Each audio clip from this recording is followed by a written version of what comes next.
सभी को नमस्कार, प्रणाम. Thank you, Amrita ma'am, Sugandha ji, and the entire L-Pro team to give me this honor and privilege. जिनके लिए ये कविता लिखी है, उनको अपने साथ और अपने पास देखकर मैं भी थोड़ा इमोशनल हूँ. और एक छोटी सी कविता है आप सभी को समर्पित करते हुए. जैसे आम लड़कियों की शादी होती है, मेरी भी हो गई. जिंदगी मन की कच्ची मिट्टी में ढेरों सपने बो गई. सब कुछ वैसे ही हुआ जैसे हर शादी में होता है. हल्दी, मेहंदी, मस्ती, मेहमान, रीति रिवाज, मंगल गान. कहने को तो हमने सारी कस्में खाई थी, मगर जब जीवन पर साथ रहने की कसम की बारी आई थी, हम दोनों की जुबान लड़खड़ाई थी.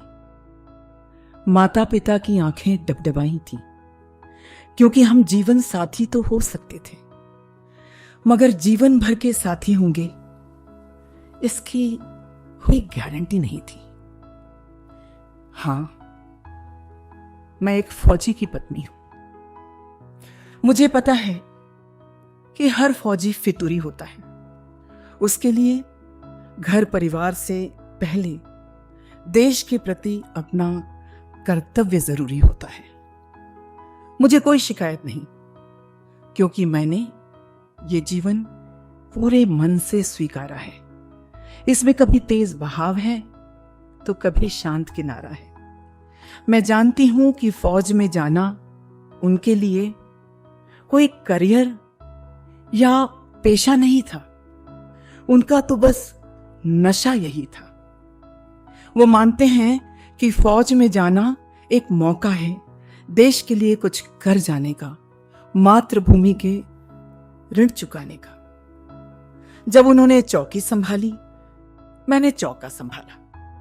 उन्होंने दुश्मनों का वार संभाला, मैंने परिवार संभाला. उन्होंने सरहद संभाली, मैंने घर की हद संभाली. उनकी वर्दी पे लगे तंबू में उनके माता पिता के त्याग और मेरे समर्पण की लाली है. जाबाज शहीदों की पत्नियों ने तो देश के हवन कुंड में अपनी खुशियों की आहुति डाली है. फौजी की पत्नी ने नेपथ्य में रह के अपनी ड्यूटी निभाई है. सही मायने में वो बिना वर्दी की सिपाही है. सही मायने में वो बिना वर्दी की सिपाही ना. जय हिंद, जय भारत और जय हिंद की सेना. तो फिर मैं वही एक लाइन कहूंगा, मैंने भगवान को तो नहीं देखा है, पर मैंने भगवान जैसे एक इंसान देखा है.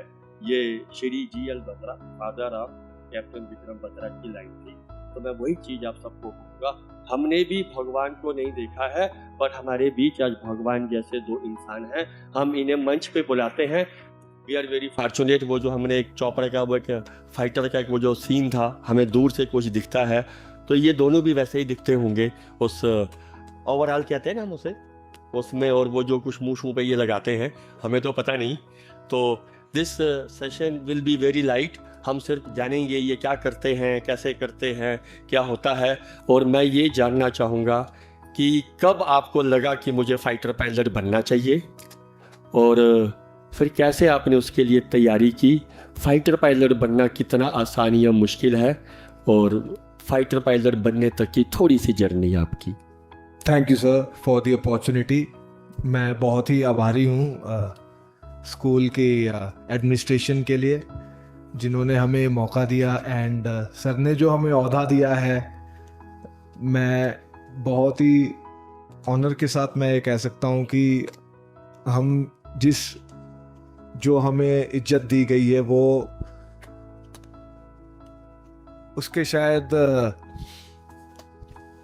हमसे ज़्यादा जो फैमिली मेम्बर्स हैं हमारे मार्टर्स के, वो ज़्यादा हकदार हैं. एंड सच्चे योद्धाओं और वॉरियर्स की फैमिलीज हैं. I thank you all that you are here, and I got the opportunity to attend this event and be in your hallowed presence.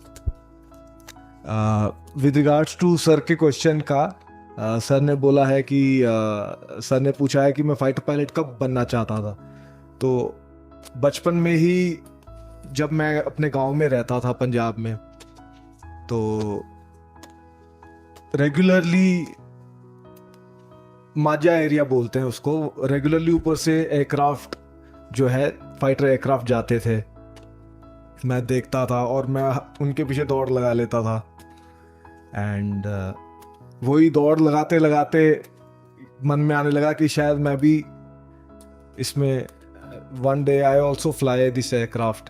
And धीरे धीरे धीरे इंटरेस्ट बनता गया। I had opportunity, good mentors and good teachers and good friends जिन्होंने मुझे guide किया, and जिसकी वजह से I had the opportunity to serve the nation. If that answers your question sir. चलो वी कम टू देन। तो fighter pilot बनने के लिए एक, जैसे यहाँ पे स्कूल के बच्चे भी हैं, कुछ पेरेंट्स भी हैं जो चाहेंगे उनके बच्चे फाइटर पायलट बने, तो कैसे तैयारी की जाती है, क्या होता है, और एक बच्चे का क्या अपना माइंड सेट और क्या उसको रखना चाहिए? आप एक 10th-12th के बच्चे के हिसाब से जवाब देना। Sir, for our 10th or 12th class student, the more focus is towards science and maths, sir. For NDA, if you want to join it with Air Force service, then BTech is required, for which the background of PCM is required. And we have other entries also, that is CDS and FCAT, from which you can also join. The same background the background required is of physics, maths, because the calculation and studies are more related to it. If you have a strong hold or good basics of math, physics, it will give you a good support while passing that. You can see the ocean of difficulties in learning things and acquiring that knowledge to fly the aircraft. तो सबसे पहले आप क्या fly करते हैं? जैसे day 1 तो आप फाइटर्स में नहीं जाते होंगे, तो जब day 1 in the academy NDA में ही जब आप होंगे, तो आपको किस पे बिठाया जाता, क्या उड़ाया जाता, और वो कैसा एक्सपीरियंस होता है जब आप पहली बार एज ए पायलट ट्रेनिंग के लिए उसमें जा रहे हो? सब पहले तो हमें एनडीए में ट्रेनिंग दी जाती है initial, which is kind of introduction to flying. तो वहाँ हमें लास्ट 1 ईयर ऑफ ट्रेनिंग, उसमें इनिशियल 6 मंथ्स में हमें थियोरी सिखाई जाती है, जहाँ पे physics related to flying, aerodynamics, then the calculations, navigation, ये सब चीज़ें सिखाई जाती है, meteorology. And subsequently last 6 months में we get about 10 sorties on Super Dimona, which is a piston aircraft, NDA में है। एंड मुझे अभी भी याद है जब मैं फर्स्ट टाइम उड़ा था, विंग कमांडर काले थे, he was my instructor, I remember quite clearly. And उनके साथ मैं बैठा, मैं थोड़ा निकम्मा था, I was utterly average in studies, but sir supported me with his whole heart and soul.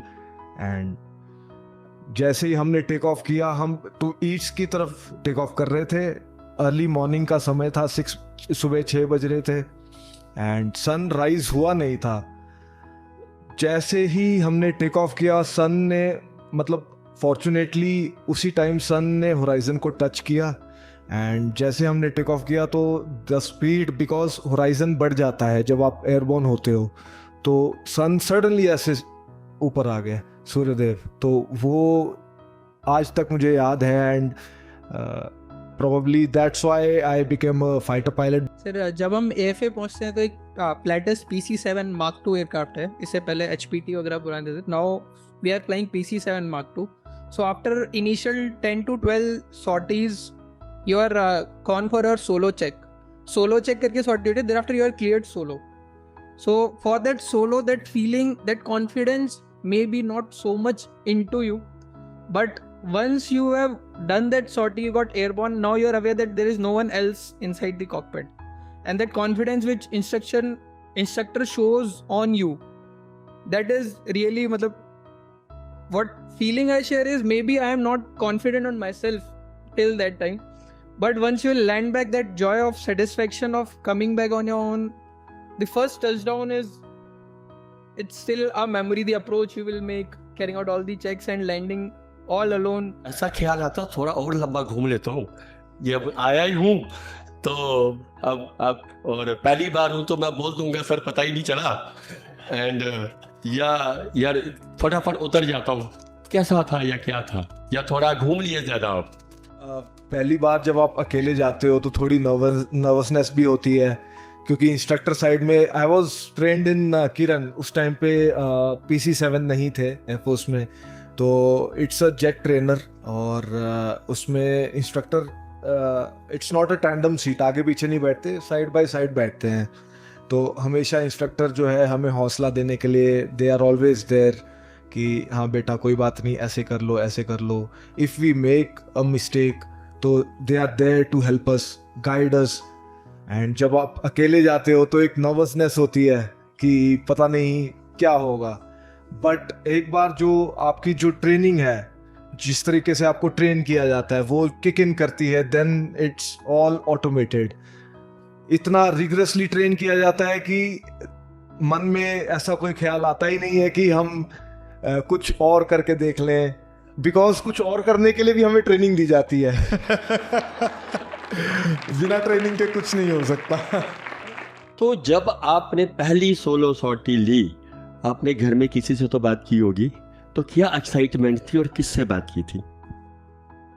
For me, I have called my mother to inform के जैसे वही बोला कि पायलट के लिए सबसे बड़ा अचीवमेंट होता है आपका सिंगल मतलब सोलो जाना और वापस आके लैंड करना। So that joy of happiness you want to share with your families, of course. So AFA and training time में we are not allowed mobile phones or any kind of a phone.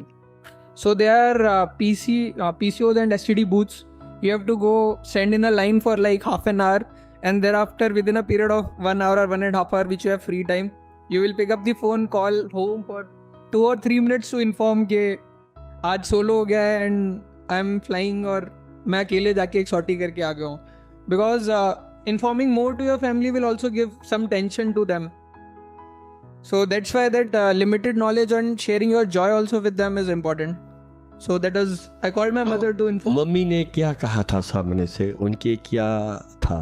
वही के अच्छा है बढ़ते रहो, मतलब that blessings of joy के keep on doing good and work hard.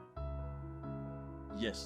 तो अब हम थोड़ा और आगे चलते हैं। अब ये तो वो ट्रेनिंग एयरक्राफ्ट होंगे जो आपने कुछ टेक्निकल से नाम लिए, इतने पढ़े लिखे तो हम हैं नहीं कि हम याद रख पाए, ठीक है।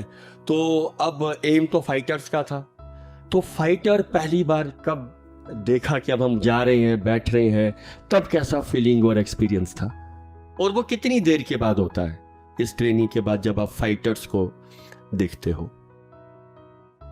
कमीशनिंग होते ही जैसे हम कमीशन होते हैं इनिशियल ट्रेनिंग के बाद, उसके बाद हमारी एब इनिशियो फाइटर ट्रेनिंग होती है हॉक एयरक्राफ्ट में, जो कि 1 साल की होती है, which is a fighter.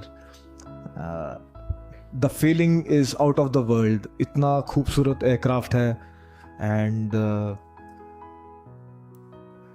I would like to say a quote,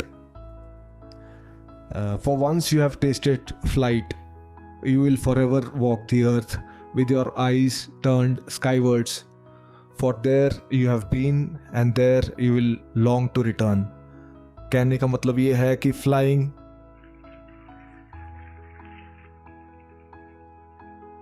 yes please explain जो है वो experience, वो feeling that is out of the world, उससे ज़्यादा खूबसूरत चीज़ मैं कहूँगा दुनिया में और कोई है नहीं। दुनिया में अगर आप एक,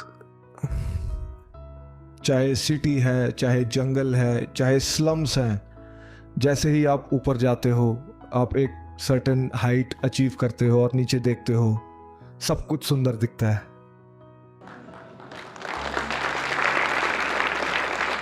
पर जिन जहाज में हम लोग जाते हैं वो तो बड़े धीरे धीरे जाते हैं, हम तो आप इतनी स्पीड पे नीचे देख पाते हो?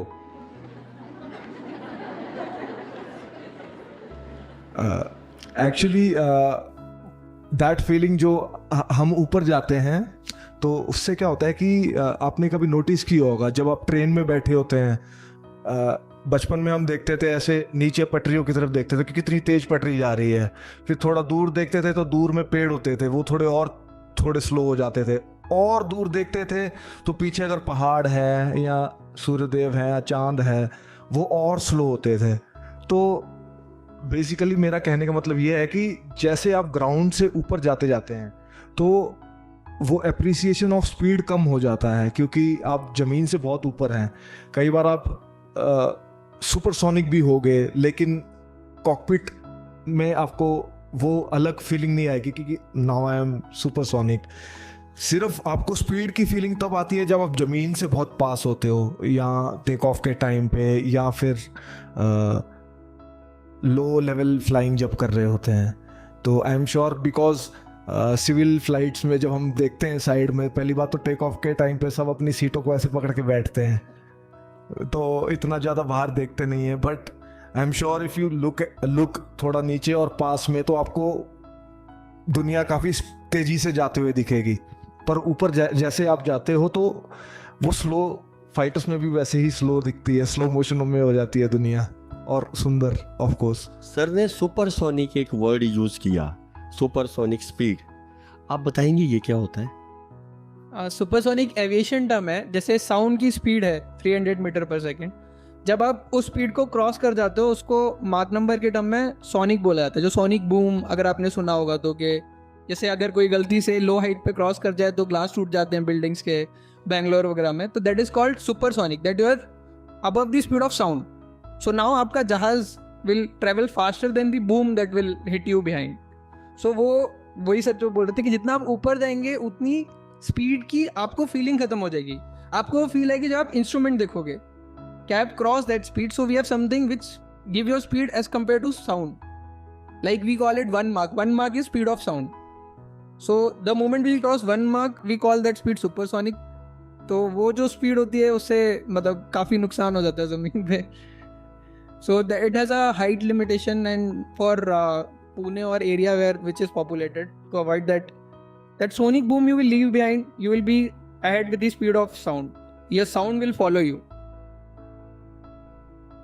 हम सबके समझने के लिए अब आपने ये चीज़ ऐसे समझानी है कि जो जब मैं पुणे से फ्लाइट पे बैठता हूँ और दिल्ली जाता हूँ, एक तो मेरी वो स्पीड है, ठीक है, और जो आपने स्पीड का जो भी आपने नाम लिया, अगर मेरे जाने में शायद 2-2.5 घंटे लगते हैं ना, तो आप अपनी स्पीड से पुणे से दिल्ली कितने टाइम में पहुंचते हैं? So that 1 Mach is 1300 kilometers per hour, and we can achieve a total of 2 Machs, that is 2600 kilometers per hour. So for comparison I have given in kilometers instead of traveling. So within an hour you can travel around 1300 to 1400 kilometers if you are traveling with 1 Mach or that speed. ये अब कोई maths की teacher होगी, वो ना समझ के सबको समझा देना, ठीक है ना? कुछ वो पर आर बार हो गया सारा कुछ, और दिल्ली पुणे का डिस्टेंस भी गूगल पे मिल जाएगा आपको। तो पायलट बनने के लिए खाली आप जहाज ही चलाते हो या पढ़ाई चढ़ाई भी कुछ होती है? वो क्या होता है, कुछ थोड़ा वो भी बताओ बच्चों को। पायलट बनने के लिए पहले तो आपको स्कूल में जो है मैथमेटिक्स और फिज़िक्स, इसकी नॉलेज अच्छी होनी चाहिए, बेसिक्स बहुत अच्छे होने चाहिए। बहुत सारी चीज़ें, मतलब एयरफोर्स में भी आपके इंस्ट्रक्टर्स जो है दे आर सो गुड कि कुछ शॉर्टफॉल भी होगा तो दे कवर इट अप। लेकिन आपकी कोशिश ये होनी चाहिए कि मैथ्स और फिज़िक्स में you should have a good grasp of basics and aerodynamics और थोड़ा बहुत फिज़िक्स की नॉलेज होनी चाहिए। उसके अलावा पायलट बनने के लिए हैंड आई कोऑर्डिनेशन अच्छा होना चाहिए। अगर आप स्पोर्ट्स में हो, फिज़िकली फिट हो, इट सर्टेनली हेल्प्स। अगर आप फिट नहीं हो तो भी ट्रेनिंग में आपको फिट बना दिया जाता है, लेकिन अगर आप फिट हो तो it will help you out आपकी हैंड आई कोऑर्डिनेशन अच्छी होगी। अगर आप अच्छे हैंड आई कोऑर्डिनेशन वाले स्पोर्ट्स खेलते हैं, जैसे for example football, squash, tennis, तो it will certainly help you. Just adding on to this, जैसे जो पेरेंट्स के लिए फॉर कंप्यूटर गेम्स इतने भी बुरे नहीं है। It of course they will teach you the hand-eye coordination if you are operating a task which can train your mind, and that will certainly be helpful once you are in this kind of a profession. हमें पढ़ने के लिए extra, जैसे आप लोग अगर गाड़ी चलाना सीख रहे हैं तो आपको गाड़ी के बारे में पता होना चाहिए। तो for us will go with the engine also, कितना बड़ा इंजन है, कितनी देर सस्टेन कर सकता है, कितना फ्यूल कंज्यूम करेगा, कितना फ्यूल हो गया तो आप कहाँ से कहाँ जा सकते हैं। देयर आफ्टर सारे इंटीरियर फीचर, जैसे अगर आप गाड़ी नहीं लेने जाएंगे तो उसका ऑडोमीटर में कहाँ पे क्या आएगा, स्पीड कहाँ दिखेगी, हाइट कहाँ दिखेगी, कितनी देर में फ्यूल दिखेगा, या फिर क्या उसके लिमिटेशंस हैं, नए इंस्ट्रूमेंट पैनल्स हैं तो गाने कैसे चलाने हैं, वीडियो कैसे चलाना है। Same thing will read everything about the aircraft from its hydraulics, brakes, electrical wiring से लेके इंजन तक before touching the aircraft. So you have to pass a test before even touching the aircraft, then you will be allowed to touch the aircraft. Same कुछ ground subjects होते हैं, जैसे जो sir ने aerodynamics बोला, उसमें हम पढ़ते हैं कि एयर कैसे बिहेव करती है। जैसे आप कभी हाई ऑल्टीट्यूड पे गए होगे तो जो बोलते हैं पानी बॉयल होना जल्दी शुरू हो जाता है, वो क्यों होता है? टेम्परेचर हिल स्टेशन ठंडा क्यों होता है? जो माउंटेन्स हैं उसके टॉप पे आइस क्यों होती है? अगर वो हो रही है तो उससे प्रेशर कितना चेंज हो रहा है, तो ये सब हम पढ़ते हैं। सेम चीज़ जैसे आप लोग अगर कभी सिविल एयरक्राफ्ट में बैठे हैं और वो एयरक्राफ्ट डिसेंड या क्लाइंब कर रहा है, या आप हिल स्टेशन क्लाइंब कर रहे हैं, तो आपके कान में एक प्रेशर टाइप का चीज़ होती है, वो क्यों होती है? तो ये सब आपको ज़मीन पर पहले पढ़ना होता है कि फॉर एनी इंसिडेंट और एनीथिंग टू नो दैट आपकी कोई चीज़, क्योंकि कार के टाइप उसको पार्क करके आप चेक नहीं कर सकते, तो you should know everything about the aircraft before flying it. So you will be a engineer, आपको वो भी पता होना चाहिए कि बॉडी पे क्या क्या इफेक्ट होंगे। अगर आप assume you are somewhere close to 60-70,000 above ground, that is around 13-14 kilometres, आप ज़मीन से ऊपर हैं, एंड कुछ हो जाए या फिर आप नॉर्मल इन्वायरमेंट पे एक्सपोज हो जाए, तो आपकी बॉडी के ऊपर एज अ ह्यूमन बॉडी क्या क्या फ़र्क पड़ेगा। जैसे हम लोग जो बोलते हैं कि जी बोल, आपने सुना होगा फाइटर पायलट बहुत ज़्यादा जी खींचते हैं, 4G 5G। So that is like if your arm is of 1 kg and I am pulling 9G, so that arm will become 9 kg. So you have to put that force on your body to lift that part. तो जैसे अगर आपकी body 50 kg या 100 kg की है, तो जब आप 9G खींच रहे हैं तो वो 900 kg की हो जाएगी। So that is the pressure that is on your body. So वो जो physical fitness, running, core strength, so that you will be trained, and that hand-eye skills, that in that pressure also you have to move your skills, take your decision and maneuver the aircraft as you want. जैसे कि आप सुकोई, you fly सुकोई, आप थोड़ा बहुत बता सकते हो कि सुकोई, राफेल, ये सब सुनते हैं, मिग्स, जैगवार्स, लिटिल बिट जो एक आम आदमी को जानना चाहिए, और इनमें क्या क्या फ़र्क होता है? क्या हर जहाज़ का अलग रोल होता है, या व्हाट इज़ देयर? और आप सुकोई में ही क्यों आए? इसका कुछ रूल होता है या चॉइस होती है, कैसा क्या होता है? So starting from the first question, that is the different type of aircraft, like as per your country need, each country or a designer need, they will design certain kind of a aircraft. Like अगर आपको bombing करनी है तो आप bombing के लिए एक जहाज़ बनाएंगे जो ज़्यादा बॉम्ब कैरी कर सके। अगर आपको एयर टू एयर फाइट करना है तो आप उसके लिए एक जहाज़ बनाएंगे जो एयर टू एयर फाइट कर सके। देन जैसे जैसे हम मॉडर्न हुए तो हमने बोला कि नहीं, we will make one aircraft which can do all the things और most of the things. So that is called like multi role. अगर आपने सुना होगा तो multi role aircraft, swing role aircraft. So that has a hard point which can, मतलब you can, hard point होते हैं जिसमें हम वेट, मतलब कोई भी आर्मामेंट कैरी करते हैं, जो आपका फाइटर का रोल है, तो उसमें आप मल्टीपल चीज़ें कैरी कर सकते हैं। जैसे for Su-30 it is called 4.5 generation aircraft, it is not stealth. तो उसमें जैसे आप एयर टू एयर वेपन्स भी कैरी कर सकते हैं, ट्रेन कर सकते हैं, आप एयर टू ग्राउंड वेपन्स भी लगा सकते हैं, ट्रेन कर सकते हैं। सो इसलिए उसको मल्टी रोल बोला जाता है कि अगर आपको एयर टू ग्राउंड बॉम्बिंग करनी है तो वो उसके लिए आप उसमें आर्मामेंट लगा सकते हैं। आपको एयर टू एयर कॉम्बैट कर रहे हैं तो आप उसके लिए भी उसमें काफ़ी आर्मामेंट लगा सकते हैं। Then Su-30 is a Russian origin aircraft that is designed by Russian, that is Sukhoi Bureau. अगर आप थोड़ा बहुत पढ़ेंगे तो रशियन डिज़ाइन फिलॉसफी है। It is twin engine multi role aircraft. The best part about Su-30 is it has a thrust vectoring. आपने सुना होगा, अगर नहीं तो thrust vectoring क्या होता है कि हम जो जैसे फिजिक्स जो हम बोलते हैं कि हम थ्रस्ट लाइन वेरी करते हैं इंस्टेड ऑफ लाइक अगर आपकी गाड़ी में व्हील्स हैं, आपसे फॉरवर्ड व्हील मोड़ है तो आपकी गाड़ी मुड़ती है, पर assume if you can change the engine, जहाँ से जो जेट इंजन जो थ्रस्ट प्रोड्यूस करता है वो एयर के फ्लो से करते हैं, जैसे रॉकेट में होता है जो हम बोलते हैं, तो अगर आप उस थ्रस्ट को चेंज कर दें, अज्यूम आप उस थ्रस्ट को 90 डिग्री अपने ला दें, तो आपका एयरक्राफ्ट लेटरल मूवमेंट शुरू कर देगा because of the thrust line. So that concept is there in Su-30. So once that is used, the turn radius is 0 meters. That is, right now I am facing a direction, within a seconds I can turn 180 degree. So थोड़ा हाथ से बताएंगे कैसे? sir, like a general conventional aircraft will turn like this. जो आपने normal आप civil flight में गए होंगे तो सारे जहाज ऐसे मुड़ते हैं जिनका कुछ टर्न रेडियस होता है, जमीन पे आपको थोड़ी बहुत जमीन दिख रही होती है. Su-30 can turn like this. मतलब it is straight right now facing you and it will turn 180 degree at that spot. उसी स्पीड पे?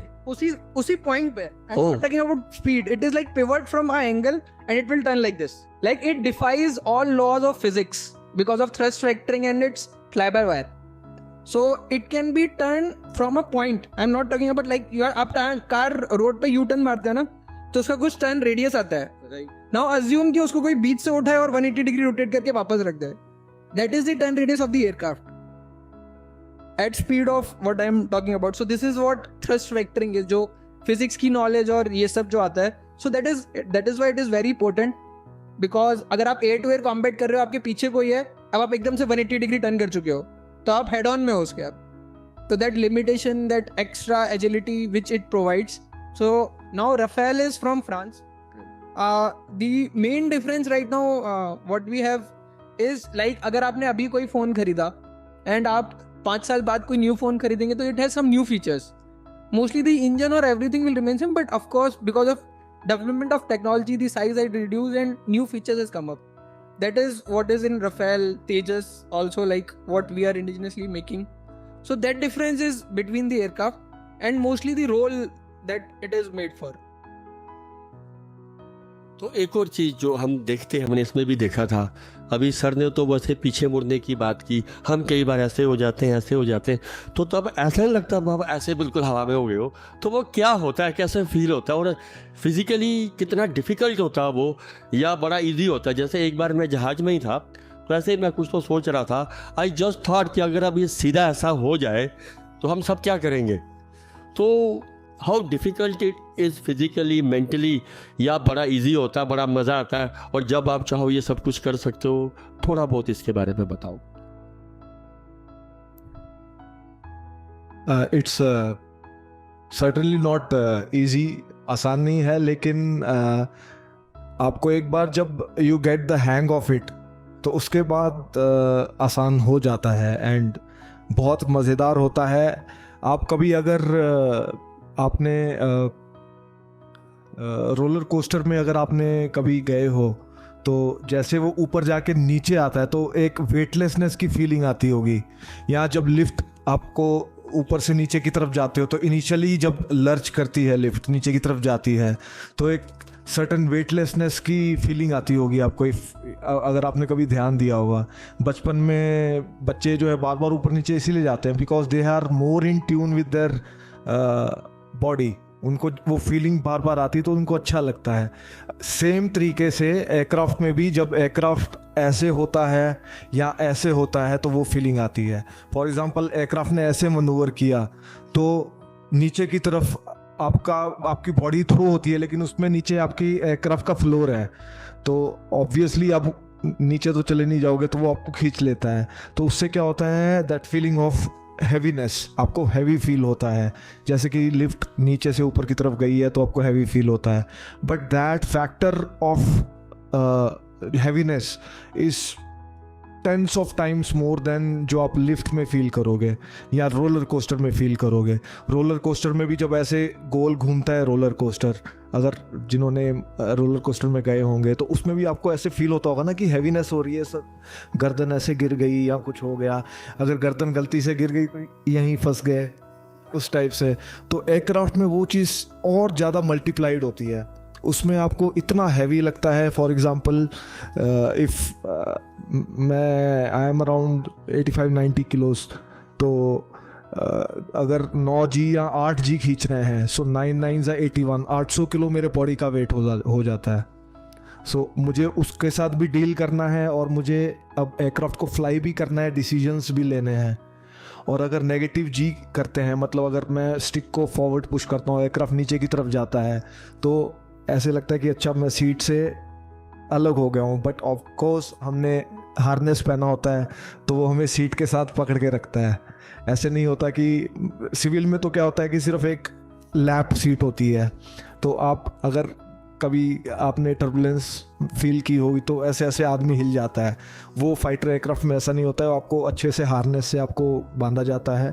एंड आप जितना भी रफ मनूवरिंग कर रहे हो या आपकी बॉडी पे जो फोर्सेस लग रही हैं, जी फोर्सेस, जिसके लिए अगेन ट्रेन किया जाता है, सेंट्रीफ्यूज ट्रेनिंग होती है, तो दैट इज़ नॉट ईजी. लेकिन once you get used to it, it's the best feeling in the world. तो आपने भी वो ऐसे हेलमेट यहाँ लगा के रे बैंड्स के साथ फोटो वोटो खिंचवाई होगी? वो होती है ना, बड़ी कॉमन होती है ऐसे, वो ऐसे यहाँ पे वो रख के वो यस यस यस. और वो एविएटर्स वाले ग्लास भी सारे एविएटर्स वाले ही पहनते हैं और कोई नहीं पहनेंगे. वो ऑफिशियल पार्ट ऑफ किट है फॉर नॉर्मल ट्रांसपोर्ट एयरक्राफ्ट और anyone, so that you can wear. मतलब द प्रॉब्लम इज हमें वो ऐसे वो लगता है थोड़ा कि स्वैग या फिर cool. Otherwise the main purpose is like snow blinding और डेजर्ट में होता है. जब आप टारमेक पे निकलते हो ना concrete surface, it is very bright, so it can damage your eyes, and that's why it is from Ray-Ban UV protected, and you will get those kind of things, so that जैसे हम desert में या फिर आप राजस्थान में operate कर रहे हैं, आप जब टारमेक पे निकलेंगे तो फुल सीमेंटेड वाइट है and it has painted also, so in full sun that glare is very high, so that's why it is a part of a uniform and all pilot of course they will use it. अगर मैं एक hypothetical question पूछूं, मान लो एकदम से Pakistan comes inside अभी, तो how much time your colleagues will take to be airborne? Sir like जैसे अभी आपने एक वीडियो में देखा कि आप person is pressing a red button and someone is running to his aircraft and getting airborne. So just for all of your information, every time, that is 24/7, all 365 days, there's someone who's manning that thing. So right now also there is someone sitting close to the border and manning that aircraft with live weapons. The moment we got the order or that button is pressed, within 5 to 7 minutes that person is airborne with all the live weapons and everything. हमें तो 7 minute यहाँ car निकालने में ही लग जाएंगे. Good morning, sir. My name is Anya Goel, part of the 11th grade student council. To the both of you, I'd like to ask that when you're in the air, when you're in the aircraft, there must be many split-second decisions you have to take. And when there are multitude of thoughts rushing through your brain, how do you manage to hold on to that one thought that will take you to your focus, to whatever decision needs to be taken at that time? How do you manage to stay calm in such situations? With regards to the split second decisions, the only thing which helps us with that is training. We are drilled thousands and thousands of times with regards to situations, scenarios. First of all, we are drilled even before entering the cockpit, we are drilled into the emergency procedures, wherein if there is anything wrong with the system, any troubleshooting which we have to do. Thereafter, with regards to mission objectives and decisions, the split-second decisions which a pilot has to take, even those decisions are not only instilled, but we practice day in and day out. So with regards to how to cope with it, there's nothing to cope. It's training, and at that time there are no other thoughts. At the time when you are in cockpit in air, there is no scope for any other thought, and even you don't even have time for other thoughts or any stray thoughts. Just adding on to it, we have a concept of the moment we are walking towards the aircraft, your personal life leaves behind. There should be, that is concept, that is trained, that your professional life will remain professional. Yes, good morning, sir. So, my name is Anirudh Khate. I'm from class 10th council. So, my question is that, sir, I've heard during SSB interviews or during the academy, there is a test whether if you can be a pilot. So, sir, my question is that how does the Air Force decide whether we can be the pilot, and what mentality should we have to be a pilot? Answering to it, there is as we are still a developing country, the budget is restricted for training and all of this exercise. So you require a certain basic sets of hand and eye coordination to be a pilot. I can train like each one of you to be a pilot. The only requirement will change is number of sorties. PABT and CPSS. The latest one is CPSS. That is once in a lifetime test. And it is a normal video game, like if you play PUBG or anything, normal video game test. The moment you are applying for a flying branch, you have to give that test. You are only allowed to give that test once. If you have passed, you are passed. If you have failed, you have failed. And once you have given that test, you are qualified for any flying duties if you are passed. And if you have failed, unfortunately, there is no second option to you. You have to opt for other branches or other services. In today's time, artificial intelligence has almost integrated into every field. So if it integrates into aviation, what will be the effects on the field of aviation? Excellent question, Swara. It is a great question considering your age. In fact, as we speak, there are many advancements which we have already achieved with regards to artificial intelligence in aviation. Nowadays, there are flying machines which do not need any intervention from humans. However, the only shortfall which I consider with regards to artificial intelligence vis-a-vis a human is ethical. So there might be a certain dilemma which a human being might have while sitting in a machine. The artificial intelligence will certainly help us. So there are certain technologies like man-unmanned teaming, wherein a fighter pilot now he has unmanned aircraft along with it. So he does not need to go directly into the line of fire. So he's sitting behind the drones now, though they go ahead and engage the enemy. And we have concept of swarm drones, artificial intelligence based drones, where they do not need GPS or they do not need many of the sensors because they have terrain comparison. So artificial intelligence is already quite a bit incorporated into aviation. In fact, I would say aviation is the first frontier where artificial intelligence has taken a step. With great reverence, I would say that Mr.